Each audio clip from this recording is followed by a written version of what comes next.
നമുക്ക് പുതിയ ചാപ്റ്ററിലേക്ക് കടക്കാം. Thermal properties of matter. പേര് സൂചിപ്പിക്കുന്നത് പോലെ തന്നെ വസ്തുക്കളുടെ ടെമ്പറേച്ചറുമായി ബന്ധപ്പെട്ട് ഹീറ്റുമായി ബന്ധപ്പെട്ടിട്ട് ഒക്കെ വസ്തുക്കളിലുണ്ടാകുന്ന മാറ്റങ്ങളെ പറ്റിയാണ് നമ്മൾ പഠിക്കാൻ പോകുന്നത്. അപ്പോൾ അതിന് ആദ്യം തന്നെ ഉള്ള രണ്ട് കൺസെപ്റ്റുകൾ ടെമ്പറേച്ചറും ഹീറ്റുമാണ്. എന്താണ് ടെമ്പറേച്ചറും ഹീറ്റും തമ്മിലുള്ള വ്യത്യാസം? എന്താണ് ടെമ്പറേച്ചർ എന്ന് പറഞ്ഞാൽ ഒരു വസ്തുവിൻ്റെ ചൂടിൻ്റെ തണുപ്പിൻ്റെ അളവാണ്. Temperature is the measure of hotness or coldness of a body. ടെമ്പറേച്ചറിൻ്റെ യൂണിറ്റ് കെൽവിൻ ആണ്, SI യൂണിറ്റ്. അതർ യൂണിറ്റ് എന്തൊക്കെയാണ്? നമ്മൾ സാധാരണ ഉപയോഗിക്കുന്ന ഡിഗ്രി സെൽഷ്യസ് ഉണ്ട്, ഫാരൻ ഹീറ്റും ഉണ്ട്. അപ്പോൾ ഇതൊക്കെ എങ്ങനെ എഴുതാൻ നോക്കണം. K, capital K. Degree Celsius എന്ന് പറഞ്ഞാൽ അതുപോലെ ഒരു 0 ഇട്ടിട്ട് വേണം C എഴുതാൻ, 0 ഇട്ടിട്ട് വേണം F എഴുതാൻ ഫാരൻ ഹീറ്റിന്. എന്നാൽ ഹീറ്റ് എന്ന് പറഞ്ഞാൽ എന്താണ്? ഹീറ്റ് ഒരു ഫോം ഓഫ് എനർജിയാണ്. It flows from one body to another. ഒന്നിലധികമോ ബോഡീസിലേക്ക് ട്രാൻസ്ഫർ ചെയ്യാം. എങ്ങനെയാണ്? അല്ലെങ്കിൽ സറൗണ്ടിങ്സിലേക്ക് ട്രാൻസ്ഫർ ചെയ്യാം. ടെമ്പറേച്ചർ ഡിഫറൻസ് കൊണ്ടാണ് ഒരു ബോഡിയിൽ നിന്നും മറ്റൊരു ബോഡിയിലേക്ക് ഹീറ്റ് ഒഴുകുന്നത്. അപ്പോൾ ഹീറ്റ് ഒരു ഫോം ഓഫ് എനർജിയാണ്. അത് അതിലധികമോ വസ്തുക്കളിലേക്കൊക്കെ ഒഴുകാം. ടെമ്പറേച്ചർ ഡിഫറൻസ് അല്ലെങ്കിൽ സറൗണ്ടിങ്സിലേക്ക് ഒഴുകാം ടെമ്പറേച്ചർ ഡിഫറൻസിന് അനുസരിച്ച്. ഇനി എന്താണ് എനർജി ആയതുകൊണ്ട് തന്നെ ഹീറ്റിൻ്റെ യൂണിറ്റ് എന്താണ്? ജൂളാണ്. Measurement of temperature. നമ്മൾ സാധാരണ എങ്ങനെയാണ് ടെമ്പറേച്ചർ മെഷർ ചെയ്യുക? തെർമോമീറ്റർ വെച്ചിട്ടാണ് മെഷർ ചെയ്യുക. നമ്മൾ സാധാരണ കാണുന്ന തെർമോമീറ്ററിൽ നിങ്ങൾ നോക്കിയാൽ കാണാം, അതിനൊരു ബൾബ് എന്ന് പറയുന്ന ഒരു സാധനം ഉണ്ടാവും. അതിൻ്റെ ഉള്ളിൽ മെർക്കുറി ഫില്ല് ചെയ്തിട്ടുണ്ടാവും. എന്ത് പ്രിൻസിപ്പിളിലാണ് അത് വർക്ക് ചെയ്യുന്നത്? ഹീറ്റ് ആവുമ്പോൾ അല്ലെങ്കിൽ ടെമ്പറേച്ചറിൽ വ്യത്യാസം വരുമ്പോൾ ആ volume of the liquid changes with temperature. നമുക്കിപ്പോൾ പനിയുണ്ടെങ്കിൽ നമ്മൾ അത് വെക്കുമ്പോൾ നമ്മുടെ ദേഹത്തുള്ള ചൂട്, ആ ബൾബ് എന്ന് പറയുന്ന സാധനം നല്ല കണ്ടക്ടർ ആയിരിക്കും. അപ്പോൾ ആ ചൂട് അതിലേക്ക് കടക്കുകയും അതിനുള്ളിലുള്ള ലിക്വിഡ് എക്സ്പാൻഡ് ചെയ്യുകയും ചെയ്യും, വോളിയം കൂടുകയും ചെയ്യും. അപ്പോൾ അതിനനുസരിച്ചാണ് നമ്മൾ നോക്കുമ്പോൾ മർക്കുറി ലെവൽ മുകളിലേക്ക് പോകുന്നു, ആ മുകളിൽ എവിടെ പോയി നിൽക്കുന്നു, ആ മെഷർമെൻ്റ് ആണ് നമ്മൾ എടുക്കുക. അങ്ങനെയാണ്. So the thermometer works on the principle that എന്താണ്? Volume of a liquid changes with temperature. സാധാരണയായി നമ്മൾ യൂസ് ചെയ്യുന്ന തെർമോമീറ്ററുകൾ മെർക്കുറി തെർമോമീറ്റർ ആണ് നമ്മൾ വീടുകളിലൊക്കെ നമ്മൾ കാണാറുള്ളത്. പിന്നെ ആൽക്കഹോൾ ഉപയോഗിച്ചിട്ടുള്ള തെർമോമീറ്ററുകളും ഉണ്ട്. ഇനി ഏതൊക്കെയാണ് സാധാരണയായി നമ്മൾ സ്കെയിൽസ് ഓഫ് ടെമ്പറേച്ചർ അളക്കാൻ നമ്മൾ വ്യത്യസ്ത യൂണിറ്റുകൾ കണ്ടു. അവർ തമ്മിലുള്ള റിലേഷൻ എന്താണ് എന്നാണ് നമ്മൾ നോക്കാൻ പോകുന്നത്. ആദ്യം സെൽഷ്യസ് സ്കെയിലും ഫാരൻ ഹീറ്റ് സ്കെയിലും നോക്കാം. നമ്മൾ ഇവിടെ നമുക്ക് എത്ര പനിയുണ്ട് എന്നൊക്കെ ചോദിക്കുമ്പോൾ നമ്മളെ ബോഡി ടെമ്പറേച്ചറൊക്കെ സെൽഷ്യസ് സ്കെയിലാണ് പറയുക, ഡിഗ്രി സെൽഷ്യസിലാണ് പറയുക. പക്ഷേ അമേരിക്കയിലൊക്കെ ഫാരൻ ഹീറ്റിലാണ് അവർ ബോഡി ടെമ്പറേച്ചർ പറയുക. അപ്പോൾ സെൽഷ്യസ് സ്കെയിൽ ഐസ് പോയിന്റ് എന്ന് പറയുന്നത് 0 ഡിഗ്രി സെൽഷ്യസ് ആണ്. സ്റ്റീം പോയിന്റ് എന്ന് പറയുന്നത് 100 ഡിഗ്രി സെൽഷ്യസ് ആണ്. വെള്ളം ഐസ് ആകുന്ന ടെമ്പറേച്ചർ 0 ഡിഗ്രി സെൽഷ്യസ് ആണ്. വെള്ളം ബോയിൽ ചെയ്യുന്ന ടെമ്പറേച്ചർ 100 ഡിഗ്രി സെൽഷ്യസ് ആണ് എന്നാണ് പറഞ്ഞതിൻ്റെ അർത്ഥം. അതേ ഇതിൽ വെള്ളം തന്നെ ഫാരൻറ്റ് ഹീറ്റ് ഉപയോഗിച്ചിട്ടുള്ള തെർമോമീറ്ററാണ് നമ്മൾ ഫാരൻ ഹീറ്റ് കാണിക്കുന്ന തെർമോമീറ്ററാണ് നമ്മൾ യൂസ് ചെയ്യുന്നതെങ്കിൽ ആ തെർമോമീറ്റർ കാണിക്കുന്ന റീഡിങ്, ഐസ് ആകുമ്പോൾ കാണിക്കുന്ന റീഡിങ് 32 ഡിഗ്രി ഫാരൻറ്റും സ്റ്റീം ആകുമ്പോൾ അല്ലെങ്കിൽ ബോയിൽ ചെയ്യുമ്പോൾ കാണിക്കുന്ന ഹീറ്റ് ടെമ്പറേച്ചർ 212 ഡിഗ്രി ഫാരൻ ഹീറ്റുമാണ്. അപ്പോൾ ഇത് തമ്മിൽ എത്ര വ്യത്യാസമുണ്ട് നോക്കൂ. സെൽഷ്യസ് സ്കെയിലിൽ 100 - 0, അപ്പോൾ 100 പോയിന്റ്സ് ഉണ്ടാവും. കണ്ടോ, 100 ഈക്വൽ ഇന്റർവെൽസ് ഉണ്ടാവും ഈ രണ്ട് അറ്റങ്ങൾ, എക്സ്ട്രീം പോയിന്റ്സ് തമ്മിൽ. അതുപോലെ ഫാരൻ ഹീറ്റിലോ 212 - 32 180 ഈക്വൽ ഇന്റർവെൽസ് ഉണ്ടാവും. ഏതൊക്കെ തമ്മിൽ? ലോവർ ലിമിറ്റും അപ്പർ ലിമിറ്റും തമ്മിൽ. ഇനി അവർ രണ്ടുപേരും ഉപയോഗിച്ച് നമ്മൾ വരച്ചിട്ടുള്ളൊരു ഗ്രാഫാണിത്. ടെമ്പറേച്ചറിനെ X ആക്സിസിലും ഫാരൻ ഹീറ്റിനെ Y ആക്സിസിലും കാണിച്ചിട്ടുണ്ട്. കണ്ടോ, ടെമ്പറേച്ചർ 0 ആകുമ്പോൾ ഫാരൻ ഹീറ്റ് എവിടെ നിന്നാണ് തുടങ്ങുക? 32 ഡിഗ്രിന്നാണ് തുടങ്ങുക. 32 ഡിഗ്രി ഫാരൻ ഹീറ്റ് എന്നാണ് തുടങ്ങുക. കാരണം എന്താ നോക്കൂ, ഐസ് പോയിന്റ് 0 ഡിഗ്രി ആകുമ്പോൾ ഫാരൻ ഹീറ്റ് 32 ഡിഗ്രി ഫാരൻ്റ് ആണ്. അപ്പോൾ അതാണ് കണ്ടോ ഈ പോയിന്റ്. അതിനുശേഷം ഓരോന്നും 1 ഡിഗ്രി ആകുമ്പോൾ ഫാരൻ ഹീറ്റിൻ്റെ വാല്യൂ എത്രയാണ്, അതിൻ്റെ നേരെ ഒരു പോയിന്റ് മാർക്ക് ചെയ്യും.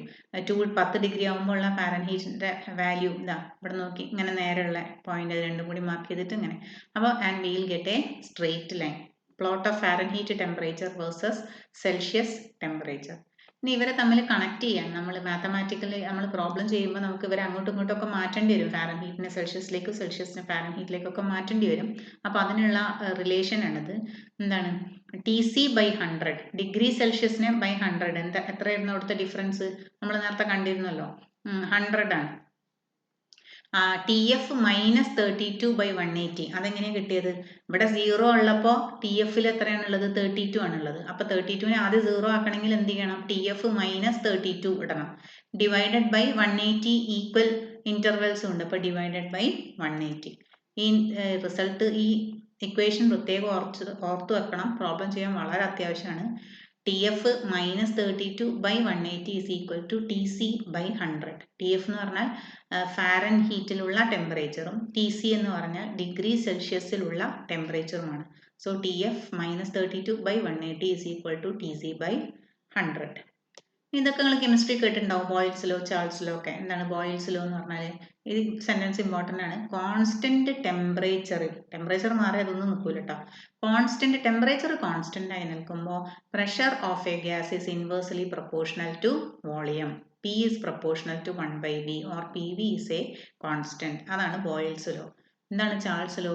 വീണ്ടും എന്താ കണ്ടീഷൻ? കോൺസ്റ്റന്റ് പ്രഷറിൽ volume is directly proportional to temperature. V is proportional to T or V/T is a constant. ഇത് രണ്ടും കൂടി ചേർത്ത് വെച്ചാൽ നമുക്ക് എന്ത് കിട്ടും? ഐഡിയൽ ഗ്യാസ് ഇക്വേഷൻ കിട്ടും. എന്താണ്? From boils law PV is a constant. From Charles law V/T is a constant. അപ്പോൾ മൂന്നും കൂടി ചേർത്ത് വെച്ചാൽ PV/T is a constant. ആ കോൺസ്റ്റന്റ് μR ആണ്. എന്താണ് μR എന്ന് പറഞ്ഞാൽ? ഒന്നും കൂടി റീഅറേഞ്ച് ചെയ്യാം. PV is equal to μRT എന്ന് കിട്ടും. ഇതാണ് ഐഡിയൽ ഗ്യാസ് ഇക്വേഷൻ. വളരെ ഇമ്പോർട്ടൻ്റ് ആണ്. PV is equal to nRT എന്ന് കാണാം, അല്ലെങ്കിൽ PV is equal to μRT എന്ന് കാണാം. P പ്രഷറാണ്, V വോളിയം ആണ്, T ടെമ്പറേച്ചർ ആണ്, mu എന്ന് പറഞ്ഞാൽ number of moles in the sample, given sample of the gas, number of moles ആണ്. R എന്ന് പറഞ്ഞാൽ യൂണിവേഴ്സൽ ഗ്യാസ് കോൺസ്റ്റന്റ് ആണ്. ആറിൻ്റെ വാല്യൂ യൂണിറ്റും ഇമ്പോർട്ടൻ്റ് ആണ് കേട്ടോ. അത് ഇടയ്ക്കിടയ്ക്ക് ചോദിക്കാറുണ്ട്. ആറിൻ്റെ വാല്യൂ, യൂണിവേഴ്സൽ ഗ്യാസ് കോൺസ്റ്റന്റിൻ്റെ value 8.31 joule per mole per kelvin. അപ്പോൾ ഈ യൂണിറ്റും ഈ വിലയും വാല്യൂവും യൂണിറ്റും ഇമ്പോർട്ടൻ്റ് ആണ്. ഇനി അടുത്ത എന്താണ്? PV നമ്മളിവിടെ കണ്ടു. PV/T is a constant, അല്ലെങ്കിൽ PV is equal to, അല്ലെങ്കിൽ PV/T, PV is proportional to T. ടീനെ എങ്ങോട്ടേക്ക് കൊണ്ടുപോവുക? ഈ ഇക്വാലിറ്റീനെ വീണ്ടും പ്രൊപ്പോർഷണൽ ആക്കി മാറ്റിയാൽ കോൺസ്റ്റന്റ് ആയിട്ട് ഒഴിവാകുമല്ലോ. PV is proportional to T. അപ്പോൾ കോൺസ്റ്റന്റ് വോളിയത്തിൽ നമ്മളിപ്പോൾ ഇത്രയും നേരം ആദ്യത്തെ ആളിന് ബോയിൽസ് ലോയിൽ കോൺസ്റ്റന്റ് ടെമ്പറേച്ചറാണ് പറഞ്ഞത്, ചാൾസ് ലോയിൽ കോൺസ്റ്റന്റ് പ്രഷറാണ് പറഞ്ഞത്. ഇനി നമ്മളൊരു മൂന്നാമത്തത് നമ്മൾ മനസ്സിലാക്കി വെക്കാൻ വേണ്ടി നമ്മൾ ഇവരെല്ലാവരും കൂടി അറേഞ്ച് ചെയ്തിട്ട് ഉണ്ടാക്കിയെടുക്കുന്ന ഒരു സംഗതിയാണിത്. എന്താണ്? PV is proportional to T. അപ്പോൾ കോൺസ്റ്റന്റ് വോളിയത്തിൽ P is proportional to T. അതായത് വോളിയം കോൺസ്റ്റന്റ് ആയി നിൽക്കുകയാണെങ്കിൽ pressure of the gas is directly proportional to temperature എന്നാണ് പറഞ്ഞതിൻ്റെ അർത്ഥം. അപ്പം നമ്മൾ നേരത്തെ പറഞ്ഞ തെർമോമീറ്ററുകൾ എങ്ങനെയായിരുന്നു ഉണ്ടായിരുന്നത്? ടെമ്പറേച്ചറിനനുസരിച്ച് വോളിയത്തിൽ മാറ്റം വരും അല്ലേ? വോളിയം എക്സ്പാൻഡ് ചെയ്യും. ടെമ്പറേച്ചർ കൂടുമ്പോൾ വോളിയം എക്സ്പാൻഡ് ചെയ്യും. അതായത് അത് കോൺസ്റ്റന്റ് പ്രഷർ തെർമോമീറ്റർ ആയിരുന്നു. അവിടെ പ്രഷർ എന്താണ്? കോൺസ്റ്റന്റ് ആണ്. ഇനി മറ്റൊരു തരത്തിലുള്ള തെർമോമീറ്റർ ഉണ്ട്, അവിടെ കോൺസ്റ്റന്റ് വോളിയം ആണ്. അതിനാണ് നമ്മൾ വിളിക്കുന്നത് കോൺസ്റ്റന്റ് വോളിയം ഗ്യാസ് തെർമോമീറ്റർ. അത്തരത്തിലുള്ള തെർമോമീറ്ററുകൾ വർക്ക് ചെയ്യുക ഈ പ്രിൻസിപ്പിളിന്റെ അടിസ്ഥാനത്തിലാണ്. എന്താണ് പ്രിൻസിപ്പിൾ? എന്താ? ടെമ്പറേച്ചറിലുള്ള വേരിയേഷനനുസരിച്ച് എന്തിൽ വേരിയേഷൻ വരും? പ്രഷറിൽ വേരിയേഷൻ വരും. Temperature is red in terms of pressure. ഇനി എക്സ്പാൻഷൻ പ്രോപ്പർട്ടി ഓഫ് ലിക്വിഡിന് നമുക്കറിയാം ഡിഫറെൻറ്റ് ടെമ്പറേച്ചറിൽ ഡിഫറെൻറ്റ് ആയിട്ടാണ് എക്സ്പാൻഡ് ചെയ്യുക. അതായത് 100 ഡിഗ്രി സെൽഷ്യസിൽ എത്തുമ്പോഴല്ലേ വെള്ളം തിളയ്ക്കുന്നുള്ളൂ. അപ്പോൾ അതുവരെ അതിൻ്റെ എക്സ്പാൻഷൻ എന്ന് പറയുന്നത്, അല്ലെങ്കിൽ ഐസിൽ നിന്ന് ടെമ്പറേച്ചർ കൂടി വരുമ്പോൾ അത് ലിക്വിഡ് ആവുന്നു. അപ്പോൾ വീണ്ടും എക്സ്പാൻഡ് ചെയ്തു. ലിക്വിഡിൽ നിന്ന് വീണ്ടും ബോയിൽ ചെയ്യുമ്പോൾ സ്റ്റീം ആവുന്നു, വീണ്ടും എക്സ്പാൻഷൻ കൂടി. അപ്പോൾ നമുക്ക് വളരെ സിമ്പിളായിട്ട് എന്താ പറയാം? ലിക്വിഡ്സ് ഡിഫറെൻറ്റ് ടെമ്പറേച്ചറിൽ ഡിഫറെൻറ്റ് എക്സ്പാൻഷൻ പ്രോപ്പർട്ടീസ് ആണ് കാണിക്കുക. Expansion property of liquid is different at different temperatures. അതുപോലെ തന്നെയാണ് ലോ ഡെൻസിറ്റി ഗ്യാസസും. They also show same expansion behavior at different temperatures. ഈ ലോ ഡെൻസിറ്റി ഗ്യാസസും ആരെ പോലെ പ്രവർത്തിക്കും? ലിക്വിഡ് പോലെ പ്രവർത്തിക്കും. ഈ ഗ്രാഫ് ഒരു ഇമ്പോർട്ടൻറ്റ് ഗ്രാഫ് ആട്ടോ. Absolute zero or zero kelvin, നമ്മളിപ്പോൾ പറഞ്ഞ ആ സെൻറ്റൻസ് ആണ് നമ്മൾ വരച്ചിട്ടുള്ളത്. കണ്ടോ, ലോ ഡെൻസിറ്റി ഗ്യാസിനെ കോൺസ്റ്റന്റ് വോളിയത്തിൽ പ്രഷറും ടെമ്പറേച്ചറും വേരി ചെയ്തിരിക്കുകയാണ്. കോൺസ്റ്റന്റ് വോളിയം എന്ന് പറയുമ്പോൾ നമ്മൾ കണ്ടിട്ടുണ്ട് pressure is directly proportional to temperature. അപ്പോൾ എന്ത് ചെയ്തു, ടെമ്പറേച്ചർ കുറച്ച് കൊണ്ടുവന്നു എന്ന് വിചാരിക്കാം. ആദ്യം ഒരു 500 ഡിഗ്രി സെൽഷ്യസിൽ നിൽക്കുന്ന ഒരു ഗ്യാസ്, ഏതോ ഒരു പ്രഷറാണ്.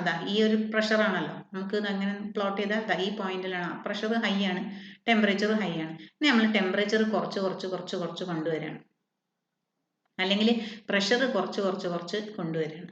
അപ്പോൾ എന്ത് സംഭവിക്കും, ഓട്ടോമാറ്റിക്കലി പ്രഷർ കുറച്ച് കൊണ്ടുവരുമ്പോൾ നമുക്ക് കിട്ടുന്ന പ്രഷറും ടെമ്പറേച്ചറും തമ്മിലുള്ള ഗ്രാഫാണിത്. അതായത് ഈ ഗ്രാഫ് എന്താ സൂചിപ്പിക്കുന്നത്, പ്രഷർ കുറച്ച് കൊണ്ടുവരുമ്പോൾ ടെമ്പറേച്ചറും കുറഞ്ഞു പോകും. അങ്ങനെ എവിടെയാണ് -200, പ്രഷർ 0 ആകുമ്പോൾ ടെമ്പറേച്ചർ എവിടെ എത്തി, -273.15 ഡിഗ്രി സെൽഷ്യസിലെത്തി. നോക്കാം, from the above graph it is clear that temperature the temperature decreases pressure decreases. തിരിച്ചും പറയാം, പ്രഷർ കുറഞ്ഞാൽ ടെമ്പറേച്ചർ കുറയും, അല്ലെങ്കിൽ ടെമ്പറേച്ചർ കുറഞ്ഞാൽ പ്രഷർ കുറയും. അങ്ങനെ ടെമ്പറേച്ചർ -273.15 ഡിഗ്രി സെൽഷ്യസിൽ എത്തിയപ്പോൾ പ്രഷർ എന്തായി, 0 ആയി. And this temperature is called absolute zero or zero kelvin. ഈ ഗ്രാഫ് ഇമ്പോർട്ടൻ്റ് ആണ്, ഈ സെൻറ്റൻസും വളരെ ഇമ്പോർട്ടൻ്റ് ആണ്. എന്താണ് ആബ്സല്യൂട്ട് സീറോ എന്ന്, അല്ലെങ്കിൽ എന്താണ് സീറോ കെൽവിൻ എന്ന് ചോദിച്ചാൽ നിങ്ങൾ എഴുതേണ്ട ഉത്തരമാണിത്. എന്താണ്, ടെമ്പറേച്ചർ കുറയുമ്പോൾ പ്രഷറും കുറയും. അങ്ങനെ ടെമ്പറേച്ചർ കുറഞ്ഞ് -273.15 ഡിഗ്രി സെൽഷ്യസിൽ എത്തുമ്പോൾ പ്രഷർ 0 ആകും. ആ ടെമ്പറേച്ചറിനെയാണ് ആബ്സല്യൂട്ട് സീറോ അല്ലെങ്കിൽ സീറോ കെൽവിൻ എന്ന് വിളിക്കുക. It is theoretically predicted lowest temperature. ഇതുവരെ തിയററ്റിക്കലി പ്രെഡിക്റ്റ് ചെയ്ത ഏറ്റവും ലോവസ്റ്റ് ആയിട്ടുള്ള ടെമ്പറേച്ചർ ആണിത്. അതിൻ്റെ വാല്യൂ -273.15 ഡിഗ്രി സെൽഷ്യസ് ആണ്. അറ്റ് ദിസ് ടെമ്പറേച്ചർ, ആ സമയത്തിലേക്ക് എത്തുമ്പോഴേക്കും മോളിക്കുലാർ മോഷൻ സ്റ്റോപ്സ്. ടെമ്പറേച്ചർ കൂടുക എന്ന് പറഞ്ഞാൽ മോളിക്യൂൾസിൻ്റെ ഒക്കെ വെലോസിറ്റി കൂടുന്നു, അവരുടെ മോഷൻ കൂടുകയാണ് ചെയ്യുക. അപ്പോൾ ടെമ്പറേച്ചർ ഇത്രയും ചെറുതായി കഴിയുമ്പോൾ വസ്തുവിൻ്റെ മോളിക്കുലാർ മോഷൻ, മോളിക്യൂൾസിൻ്റെ മോഷൻസ് കംപ്ലീറ്റ് സ്റ്റോപ്പ് ചെയ്യും. ഈ പോയിന്റിനെയാണ് നമ്മൾ, ഇവിടെ നിന്നാണ് നമ്മൾ ഏത് സ്കെയിലിനെ കൊണ്ടുവരുന്നത്, കെൽവിൻ ടെമ്പറേച്ചർ സ്കെയിൽ എന്ന് പറഞ്ഞ് പുതിയൊരു സ്കെയിലിനെ കൊണ്ടുവരുന്നത്. കണ്ടോ, വ്യത്യസ്ത ഗ്യാസുകളെ, അതേ ഗ്രാഫ് തന്നെ നമ്മൾ വ്യത്യസ്ത ഗ്യാസുകളെ പ്ലോട്ട് ചെയ്തിട്ടുണ്ട്. അവർക്കൊക്കെയും ടെമ്പറേച്ചർ കുറച്ച് കൊണ്ടുവരുമ്പോൾ പ്രഷർ കുറഞ്ഞു കൊണ്ടുവന്നു. അങ്ങനെ പ്രഷർ എപ്പോഴാണ് 0 ആവുന്നത്, ടെമ്പറേച്ചർ -273.15 ഡിഗ്രി സെൽഷ്യസിലെത്തുമ്പോഴാണ്. കണ്ടോ, ഗ്യാസ് എയുടേതും അവിടെ തന്നെ എത്തി, ഗ്യാസ് ബിയും അതേ പോയിന്റിൽ, ഗ്യാസ് സിയും അതേ പോയിന്റിൽ. A plot of pressure versus temperature and extrapolation of lines for low density gases indicates same absolute zero temperature. അപ്പോൾ ഇനി ഇവരെങ്ങനെ കണക്ട് ചെയ്യും, ഈ കെൽവിൻ സ്കെയിൽ, ഇപ്പോൾ പുതുതായി വന്ന കെൽവിൻ സ്കെയിലും ഡിഗ്രി സെൽഷ്യസും എങ്ങനെ കണക്ട് ചെയ്യും. T is equal to TC plus 273.15. അപ്പോൾ നേരത്തെ പറഞ്ഞ ഇക്വേഷൻ മറന്നു വേണ്ട, TF minus 32/180 is equal to TC by 100. ഇനി ഇതിനെങ്ങനെ, ഇതിൽ ക്യാപിറ്റൽ T ആണ് എന്ത്, കെൽവിൻ സ്കെയിൽ, TC എന്താണ്, ഡിഗ്രി സെൽഷ്യസിലുള്ള ടെമ്പറേച്ചർ ആണ്. അവരെങ്ങനെയാണ് ഇക്വേറ്റ് ചെയ്യുക, T is equal to TC plus 273.15. ഇനി ഇത് മൂന്ന് പേരും കൂടി കമ്പയർ ചെയ്തിരിക്കുകയാണ്, Kelvin scale, Celsius scale, Fahrenheit. ഇതാണ് Kelvin scale, Celsius scale, Fahrenheit. നോക്കൂ, സ്റ്റീം പോയിന്റ് അല്ലെങ്കിൽ ബോയിലിംഗ് പോയിന്റ് എത്രയാണ്, കെൽവിൻ സ്കെയിലിന് 373.15 കെൽവിൻ ആണ്, 100 ഡിഗ്രി സെൽഷ്യസ് ആണ്, 212 ഫാരൻഹീറ്റ് ആണ്. ഐസ് പോയിന്റ്, ഐസ് ആവുന്ന പോയിന്റ് എവിടെയാണ്, 273.15 ആണ്. -100 ചെയ്താൽ മതി. എത്രയാണ്, 0 ഡിഗ്രി സെൽഷ്യസ് ആണ്, 100 0 ഡിഗ്രി സെൽഷ്യസ് ആണ്, 212 അത് ശ്രദ്ധിക്കണം, എത്രയാണ്, 32 ഡിഗ്രി ഫാരൻഹീറ്റ് ആണ്. ഇനി ആബ്സല്യൂട്ട് സീറോ, കെൽവിൻ സ്കെയിലിലെ ആബ്സല്യൂട്ട് സീറോനെയാണ് നമ്മൾ സീറോ കെൽവിൻ എന്ന് വിളിക്കുന്നത്.